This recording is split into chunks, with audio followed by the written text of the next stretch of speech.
छत्तीसगढ़ के चर्चित सीजीपीएससी घोटाला मामले में बहुत बड़ा खुलासा हुआ है और किस तरह जिम्मेदार पदों पर बैठे लोगों ने अपने गरीबियों को फायदा पहुंचाने के लिए इतने बड़े घोटाले की स्क्रिप्ट तैयार की है, इसकी जानकारी भी सामने आ गई। बता देता हूं।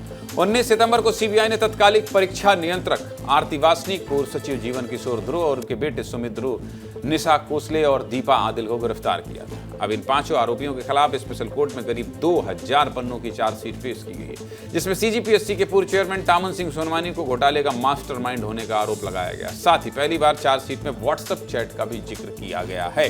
चार्जशीट के पेज नंबर 19 और 20 पर सीबीआई ने टामन सिंह सोनवानी के रिश्तेदार विनीत खेवर और उनकी पत्नी श्वेता के चैट का जिक्र किया, जो सीजीपीएससी परीक्षा 2020 का रिजल्ट आने के अगले दिन का है। इस चैट में विनीत खेवर ने अपनी पत्नी से कहा है कि मिसा डिप्टी कलेक्टर बन गई, लेकिन टामन सिंह सोनवानी के भतीजे नीतीश सोनवानी का नहीं कर सके, क्योंकि इसका सरनेम सोनवानी है, जिसके चलते बवाल हो सकता था। फिर चैट में आगे विनीत खेवर ने कहा कि दीपा आदिल भी अधिकारी बन गई हैं।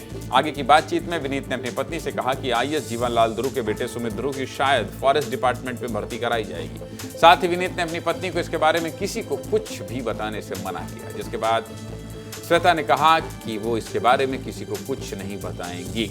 इसके अलावा चार्जशीट के पेज नंबर 25 पर सीबीआई ने कहा है कि सीजीपीएससी के तत्कालीन सचिव जीवन किशोर ध्रुव के आवासीय परिसर में तलाशी ली गई। इस दौरान साल 2021 में हुई सीजीपीएससी परीक्षा के पेपर संख्या 7 के प्रश्नों और उत्तरों की फोटो कॉपी मिली। इसके अलावा साल 2020 में हुई सीजीपीएससी परीक्षा के पेपर संख्या 2 की आंसर बुकलेट जब्त की गई। कितनी मेहनत करते हैं छात्र, कितनी मेहनत करते हैं, उस मेहनत पर कैसे पलीता लगाया जाता है, इसका सबूत है। सीबीआई ने चार्जशीट में आगे कहा कि तत्कालीन परीक्षा नियंत्रक आरती वासनिक ने इन प्रश्नों को उपलब्ध कराया था, जिसमें दिए गए उत्तर परीक्षा नियंत्रक को मिले। मॉडल उत्तरों से लगभग मिलते जुलते हैं। जांच के बाद पता चला कि सीजीपीएससी 2021 परीक्षा के प्रश्न पत्र संख्या 7 में कुल 47 प्रश्न थे, जिनमें से 42 सीजीपीएससी मुख्य परीक्षा के प्रश्नों से मिल रहे थे। अब सोचिए, 47 में 42 पता चल जाए तो क्या होगा।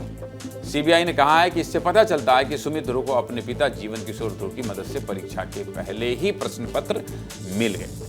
सीजीपीएससी घोटाले की वजह से प्रदेश की सबसे बड़ी परीक्षा की पारदर्शिता पर सवाल उठ रहे थे। इस मामले में सीबीआई जांच कर रही है और अब तक 12 लोगों की गिरफ्तारी हो चुकी है, जो अभी जेल में बंद हैं।